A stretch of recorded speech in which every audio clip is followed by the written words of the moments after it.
Buenos días y saludos a todos. Este es el informe semanal. Hoy es lunes 15 de junio.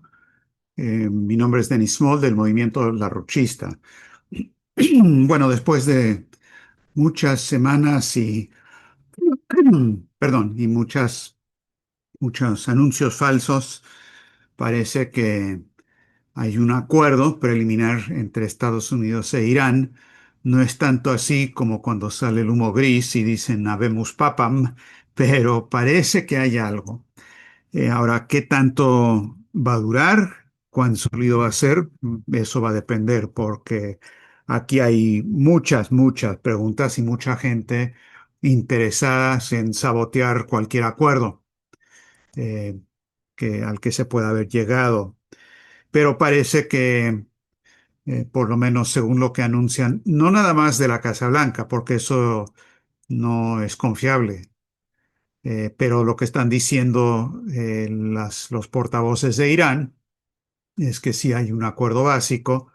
Claro, hay diferentes interpretaciones de lado y lado, pero tiene dos partes, una que se hace de inmediato, un periodo de 60 días de negociación y luego los siguientes pasos que van a ocurrir, el tema nuclear eh, básicamente se pospone para etapas posteriores. En lo inmediato se abre el estrecho de Hormuz.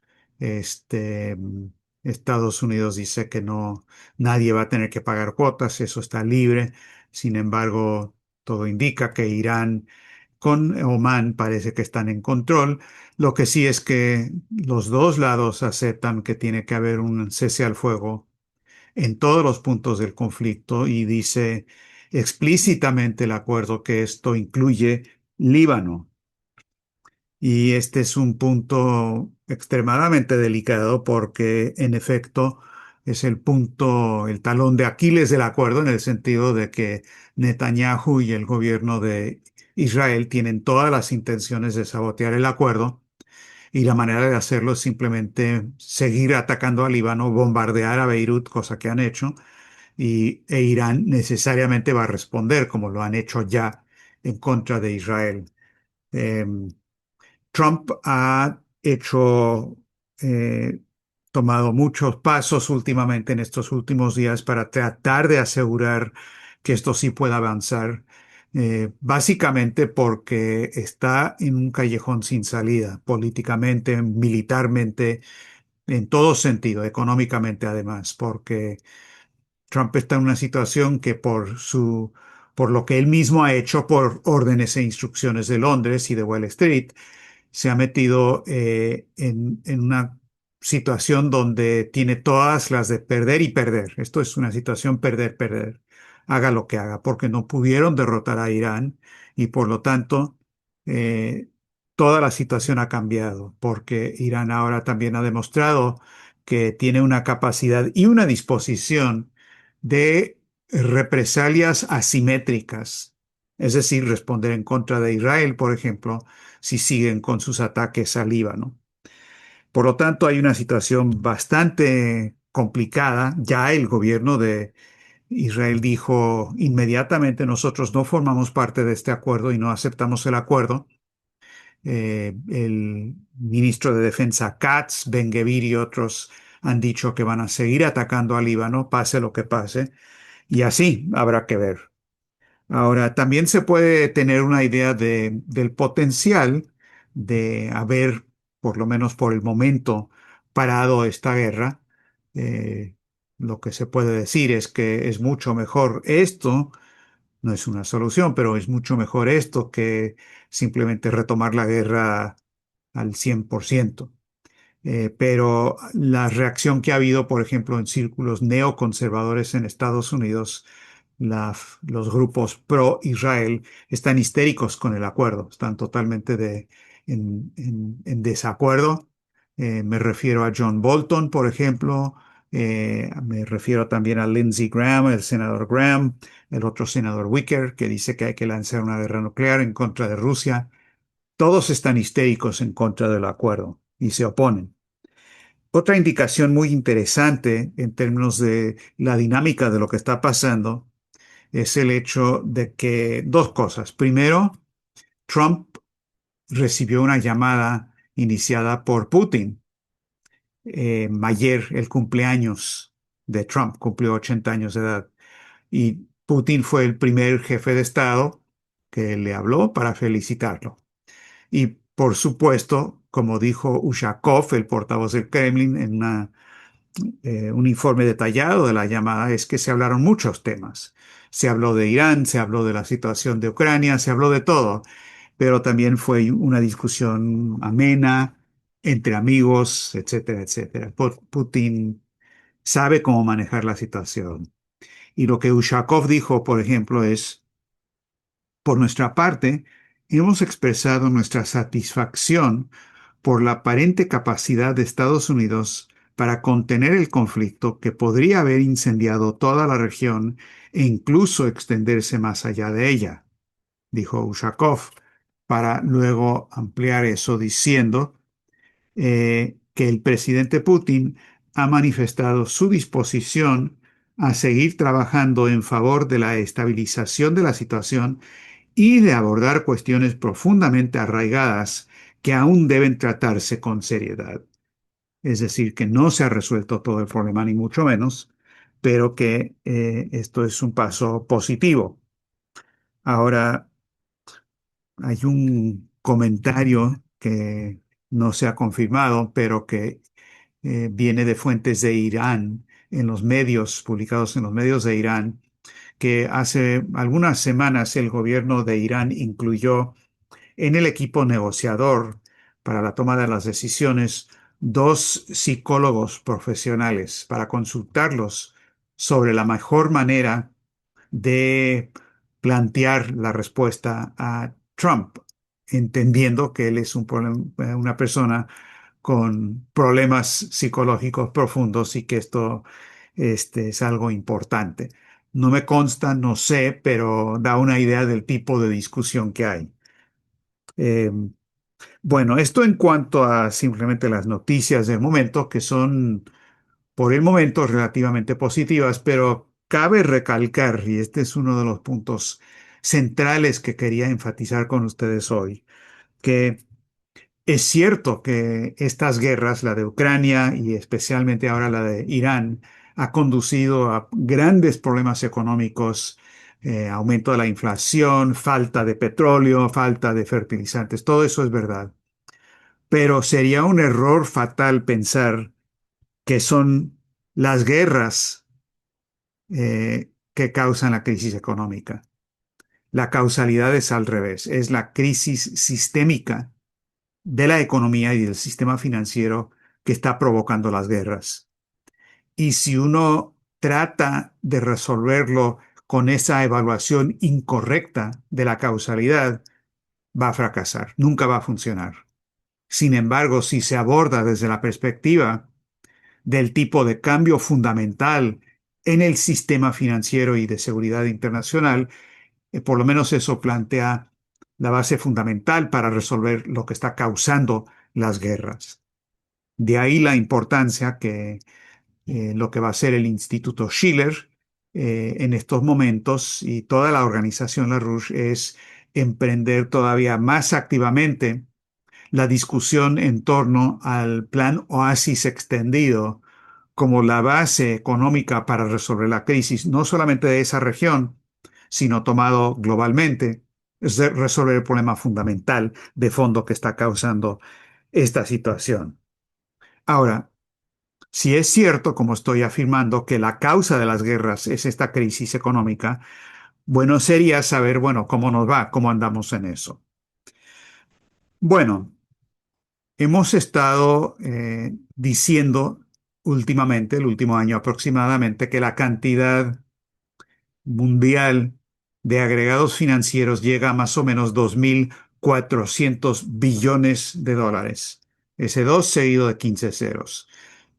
Y siempre hemos dicho más o menos porque es difícil saber exactamente, pero hay varias indicaciones, incluidas las estadísticas más recientes publicadas por el Banco de Basilea, el Banco de Liquidaciones Internacionales, que lleva el monitoreo oficial de los derivados, que lo que ha pasado en el segundo semestre del 2025 donde normalmente hay una caída por la temporada en los derivados para luego subir más en el primer trimestre de cada año. Eso ha sido la pauta de los últimos 10 años.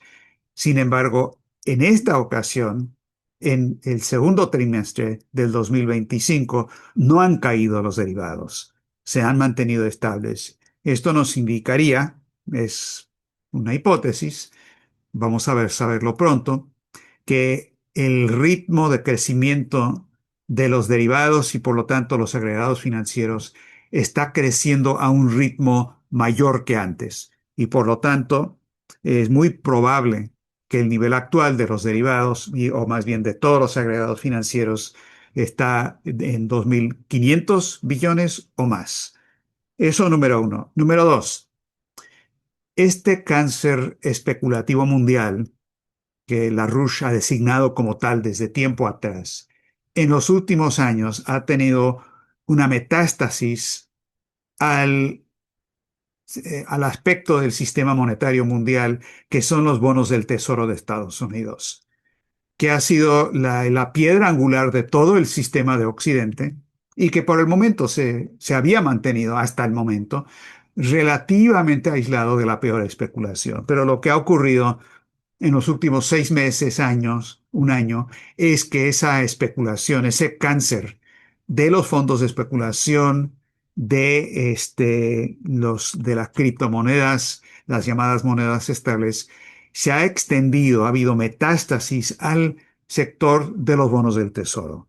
En un momento en que esos bonos del tesoro, la cantidad que están en las carteras de países del extranjero se está reduciendo significativamente. Me refiero a China, a India, a Rusia, también Japón.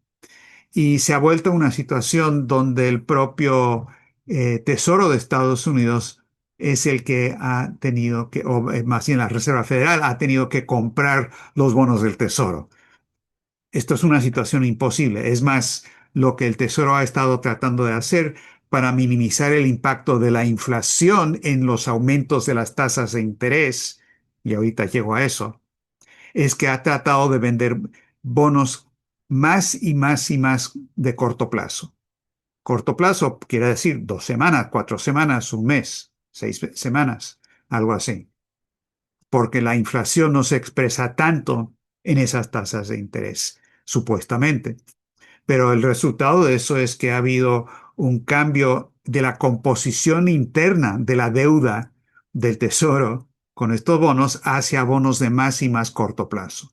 Ahora, cualquier deudor, cualquier país del sector en desarrollo que ha sufrido este problema, sabe exactamente qué es lo que pasa cuando los plazos de vencimiento se van acortando, acortando y acortando.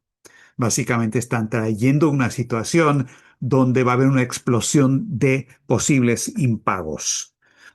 Ahora, la inflación y las tasas de interés. Bueno, la semana pasada el Banco Central Europeo aumentó su tasa de interés del 2% a 2,25 y todo indica que la Reserva Federal de Estados Unidos va a empezar a hacer lo mismo. A pesar de toda la presión de Trump, toda la insistencia de Trump, él puede hablar y hablar y hablar todo lo que quiera, pero al igual que en Irán, el tiro le está saliendo por la culata en la situación financiera por las mismas razones de la causalidad de la crisis que estamos viviendo. Van a haber aumentos de la tasa de interés de la Reserva Federal. Esto va a tener varios impactos. Un impacto va a ser en muchas mayores crisis de bancarrota, de quiebra en Estados Unidos, en el exterior, porque gente que no está pudiendo pagar ahora, menos lo va a poder hacer con tasas de interés de 4, 5, 6%, eh, que es la dirección en la que vamos. Pero también está la situación donde el presupuesto de Estados Unidos se va a ver afectado de manera muy grande por esto, porque tenemos una deuda del gobierno de 39 billones de dólares y está creciendo muy rápido. Quizás dentro de muy poco va a llegar a los 40 billones porque hay un déficit del presupuesto federal muy grande que se cubre con más y más deuda. Ahora, ¿Por qué? Bueno, está la hiperinflación general que existe por razones financieras de la especulación financiera, pero además de eso, el presupuesto federal de Estados Unidos en el año que viene, de un presupuesto de 7 billones, 7 y medio, 1.500 billones de dólares van a ir al presupuesto militar y el presupuesto para el pago de intereses de la deuda, que ha sido de 1 billón de dólares al año, si la tasa de interés aumenta, eso va a crecer también.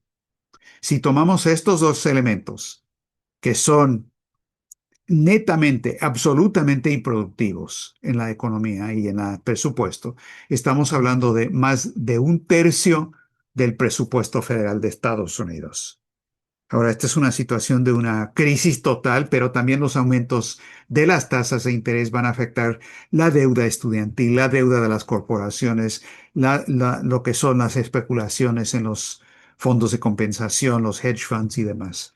Así que estamos en una situación donde un tren de alta velocidad va a chocar contra un muro de concreto. Ahora, esto está afectando no solamente a Estados Unidos. India se ha vuelto el primer país de gran importancia a nivel mundial en lo económico en establecer racionamiento del petróleo y del diésel en particular. Y aunque se abra el estrecho de Hormuz inmediatamente, que no creo que ocurra con este acuerdo, pero sí es una posibilidad, aún así, la probabilidad de que bajen los precios del petróleo y el abasto del petróleo, eso va a tardar mucho tiempo, no va a ser instantáneo, contrario a lo que dice Trump. Por lo tanto, India ahora ya está en una situación de racionamiento. Esto es bien grave porque dependen por 85% de su consumo de petróleo viene de importaciones. Han mantenido el precio al consumidor en las gasolineras con un subsidio subvencionado por el gobierno para que no haya una explosión social.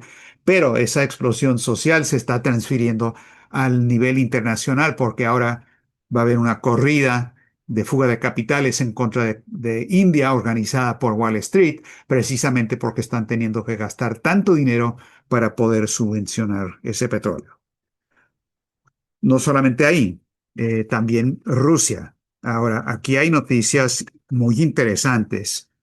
Hay rumores, y solamente son rumores, pero tienen su base, de que podría salir pronto de la presidencia del Banco Central de Rusia a Elvira Nabiulina. Elvira Nabiulina es una monetarista, fue escogida hace años atrás como la mejor banquero central, creo que fue la revista Economist que la elogió. Recientemente la han criticado un poco, pero el hecho es que Nabiulina ha mantenido una política donde hay una libre convertibilidad del rublo al dólar en Rusia. Esto ha significado que para mantener la paridad del rublo respecto al dólar, Nabiulina ha aumentado las tasas de interés en Rusia a un nivel realmente exorbitante, volckeriano, tipo Paul Volcker. Hace algunos meses estaba en 21%, ahora ha bajado un poco a 14-15%, pero hay críticas fuertísimas del sector empresarial de Rusia de que no hay crédito para el desarrollo. Hay un poco de crédito, sí, para el aparato militar. Sin embargo, economistas que merecen todo nuestro respeto, como Sergei Glassiev, han dicho que los programas de investigación y desarrollo del sector militar están sufriendo gravemente también por las tasas de interés. Sí hay producción en lo inmediato, pero hay un problema grande con investigación y desarrollo. Y también lo que ha documentado Glassiev es que eh, ha habido una fuga de capitales de enormes cantidades, decenas de miles de millones de dólares, precisamente con esta política de libre convertibilidad entre el rublo y el dólar, y él culpa a Nabiulina de eso. Ahora, es interesante que según los informes lo que pasó es que Nabiulina y el ministro de Finanzas, que es aliado de ella en esta cuestión económica, Silvanov, hablaron con Putin para decirle que ya no se podía mantener el presupuesto militar y que por lo tanto tenía que bajar los gastos militares. Ahora, entre las respuestas que han habido, quiero leerles esta de Mikhail Delyagin. Delyagin es economista antimonetarista, es vicepresidente de la Comisión de Política Económica de la Duma, autor de libros como Una civilización de caníbales, las raíces británicas de Hitler, es decir, tiene una orientación muy interesante. Él escribió lo siguiente, dijo, los informes indican que el Ministerio de Finanzas, o sea, Silvanov, está preparando un golpe cuyo poder destructivo superaría todos los ataques de los banderistas con drones y HIMARS. Dijo, hay planes en marcha para recortar el presupuesto en 2.9 billones de rublos. Todas las categorías de gasto, excepto la militar, están en la lista de recortes. Es cierto que la fuente citada es un artículo del Financial Times que hace referencia a documentos internos del Ministerio de Finanzas. Pero si esta información resulta ser cierta, nos enfrentamos a un auténtico intento de destrucción a gran escala de la economía rusa. Al fin y al cabo, 2.9 billones de rublos representa entre el 5 y el 10% del presupuesto total. Así es que hay cambios grandes también en este aspecto de la situación. Hay que mantener el ojo puesto sobre eso en términos de la situación estratégica. Sin embargo, el elemento nuevo más importante en todo este cuadro estratégico sigue siendo lo que está haciendo el Papa León XIV con su visita a España, de la que hablamos eh, a fondo en la última discusión la semana pasada, pero también lo que ha ocurrido en estos últimos días con su visita a las Islas Canarias y su discusión continua sobre el problema de los inmigrantes, de la inmigración. Y realmente entre eso y la encíclica del Papa, que requiere toda una discusión más a fondo que tendremos en una mesa redonda extraordinaria de la revista IR que se vamos a realizar el viernes 3 de julio como parte de las celebraciones de la independencia de Estados Unidos el 4 de julio y como parte de lo que estamos haciendo con la campaña de Diane Sare, que va a tener una reunión importante el 5 de julio. Pero vamos a tener esta discusión sobre la encíclica, sobre el tema de la inmigración y sobre lo que el Papa ha estado planteando, que hay que ir a las causas del problema, no nada más de la inmigración, sino también qué es lo que hay que hacer para acabar de una vez por todas con el problema del colonialismo. Y el Papa lo plantea en los términos más rigurosos teológicos, epistemológicos, en la encíclica y en sus discursos en España también. Eh, por ejemplo, dijo lo siguiente, esto en las Canarias, dijo, eh, cada barco que llega no trae solo migrantes, trae consigo una pregunta. ¿Qué mundo hemos construido si tantos hermanos tienen que arriesgar la muerte para buscar vida? Si bien existe un derecho a buscar refugio cuando la vida es amenazada, también existe el derecho a no tener que emigrar. El derecho a permanecer en la propia casa sin hambre, sin guerra, sin persecución, sin violencia, sin que la tierra se vuelva inhabitable, sin que la corrupción robe el pan de los pobres, sin que las armas destruyan el futuro de los niños. No podemos acostumbrarnos a contar muertos. La dignidad humana no tiene pasaporte ni pierde valor al cruzar una frontera. Ahora, este tipo de orientación sobre el tema de las causas y lo que provoca que la gente viaje, la pobreza, las guerras, esto es exactamente lo que ha sido la política del Instituto Schiller y del movimiento larouchista en el folleto que sacamos el año pasado, hace 2 años, en el 2024, y su versión actualizada que está circulando en España eh, en torno a la visita del Papa. Entonces, Además de eso, lo que dijo el Papa sobre este tema, y esto fue en la Plaza de Cristo de la Laguna en Tenerife, su último día ahí, este, habló a los que trafican y dijo, desde esta plaza quiero dirigir una palabra clara a quienes se aprovechan de la desesperación, a quienes organizan rutas de muerte, trafican con personas, retienen documentos, explotan trabajadores, amenazan mujeres, engañan familias y convierten el sufrimiento ajeno en negocio. Deténganse, conviértanse. Las lágrimas y la sangre de estos hermanos claman a Dios y sus sufrimientos llegan hasta Él.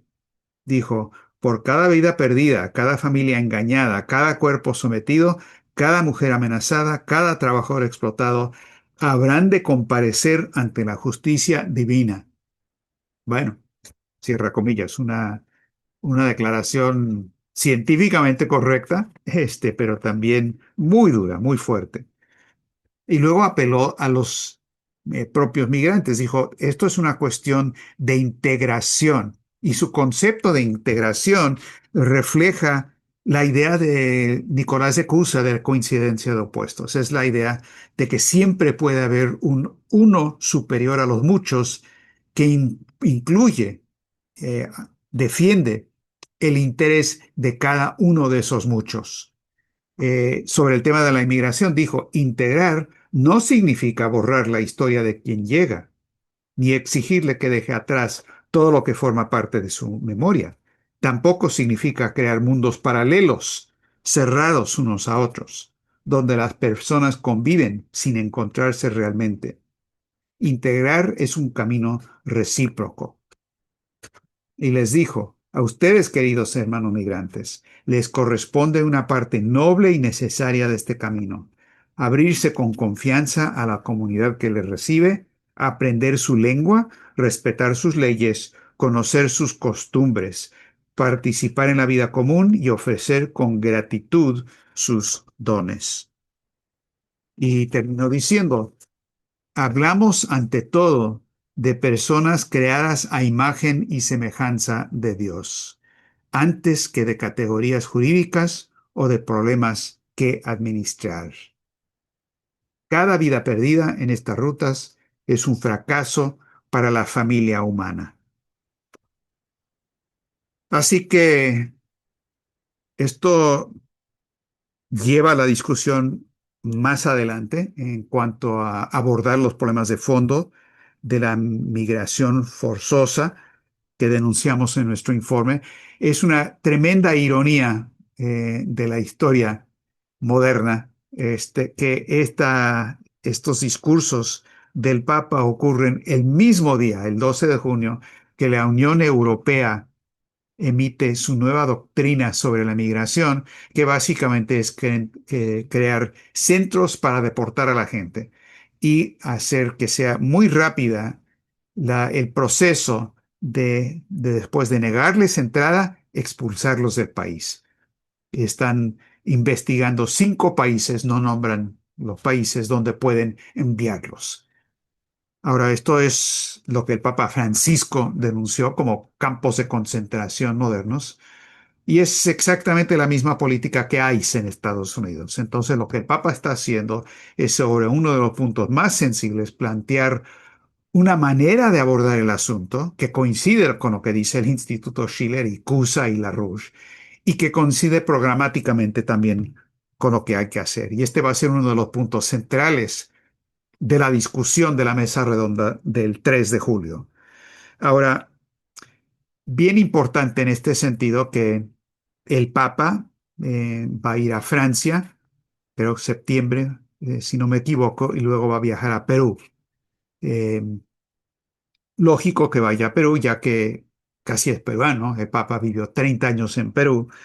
eh, y es muy curioso porque mi memoria me recuerda que Lino LaRouche y Helga Sepp-LaRouche estuvieron en Perú en abril de 1987 en una conferencia organizada por un lado, el Instituto Schiller y por el otro lado, por el Colegio de San Agustín, que es la base de donde proviene el Papa. Ahora, no solamente es mi memoria, sino también seguramente la de muchas otras personas que están en esta llamada, que participamos en eso, pero resulta que tenemos aquí un número de la IR de esos días en inglés que dice simplemente Lindo LaRouche en Perú y es una foto de LaRouche hablando al Pleno, que es por el aniversario de Popular Progressio. Subtítulo, una consideración ética de la deuda externa, que por cierto fue el título del discurso que Helga Sepp-LaRouche pronunció en Perú, en Lima, en esta conferencia. No fue por Zoom, no había Zoom. Estábamos ahí en persona, Helga estuvo ahí. Y como se puede ver aquí, es el Instituto Schiller y el Colegio San Agustín, 3 y 4 de abril. Sin embargo, como no me acordaba de exactamente la fecha, de esa, eh, de esa reunión. Estaba buscando para tratar de acordarme de eso. Eh, Busqué en inteligencia artificial en Google para preguntar, bueno, Lindo LaRouche, ¿en qué fecha visitó a Lima, Perú? Y salió lo siguiente. Lindo LaRouche nunca estuvo en Perú, ni asistió ni intervino en persona en ninguna conferencia sobre San Agustín, aunque el Instituto Schiller, la organización política de LaRouche, y la revista asociada Executive Intelligence Review han publicado con frecuencia ensayos en los que se invoca la filosofía política de San Agustín. El propio LaRouche solo se dirigió al público peruano a través de videoconferencia. Cierra comillas. Con lo que queda establecido, si es que faltaba, que no deben creer lo que dice la inteligencia artificial porque sabe mentir de una manera muy convincente, pero son mentiras y falsedades. Ahora, menciono todo esto porque creo que el futuro inmediato de las Américas, incluyendo Estados Unidos, pero también toda Iberoamérica, en los próximos meses, depende de la confluencia de lo que son los principios de la Declaración de Independencia de Estados Unidos, que el propio Papa recordó en un mensaje para la graduación, la promoción de la Universidad de Villanova en Estados Unidos. Él es egresado también de Villanova y les recordó en el mensaje que les envió que este es el 250 aniversario de Estados Unidos y les invitó a recordar, y esto es una cita, recordar de manera especial los principios rectores de los cimientos de nuestra nación. Nuestra nación, el Papa es norteamericano. Sostenemos como evidentes estas verdades, que todos los hombres son creados iguales, que son dotados por su creador de ciertos derechos inalienables, que entre estos están la vida, la libertad y la búsqueda de la felicidad. Cierra comillas. Ahora, el Papa les dice esto porque esto es exactamente el mismo concepto que comunicó con los inmigrantes y el problema que está detrás de eso, lo que está creando ese problema. Y creo que la visita del Papa a Perú en particular y las próximas elecciones en Brasil nos ofrecen una oportunidad magnífica para tratar de lograr que se introduzca en todo el continente, en esta ocasión, que en contra de la política del documento de seguridad de Estados Unidos, en contra de toda la idea que están promoviendo de guerras civiles en diferentes países como Bolivia, Perú, Colombia, o guerras fratricidas entre naciones iberoamericanas que también están promoviendo, o golpes de Estado realizados desde el exterior. Todo lo que va a crear un problema mayor todavía de migración.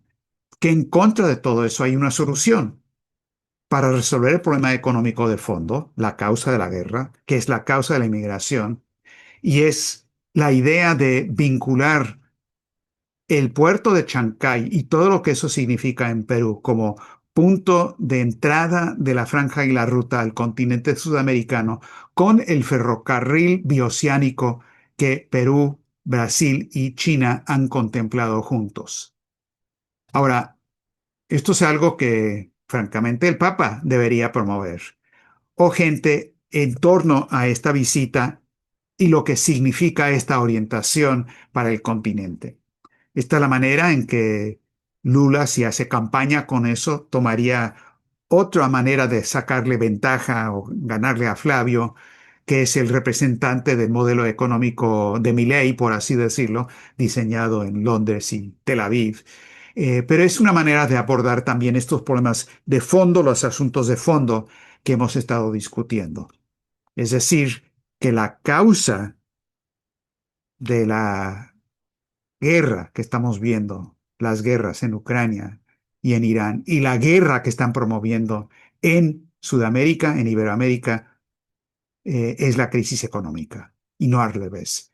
Orientándonos de esa manera, dirigiendo el trabajo político en ese sentido, nos da una ventaja, un flanco en torno al cual el enemigo todavía no tiene defensas. Por lo tanto, hay que movernos y movernos rápido.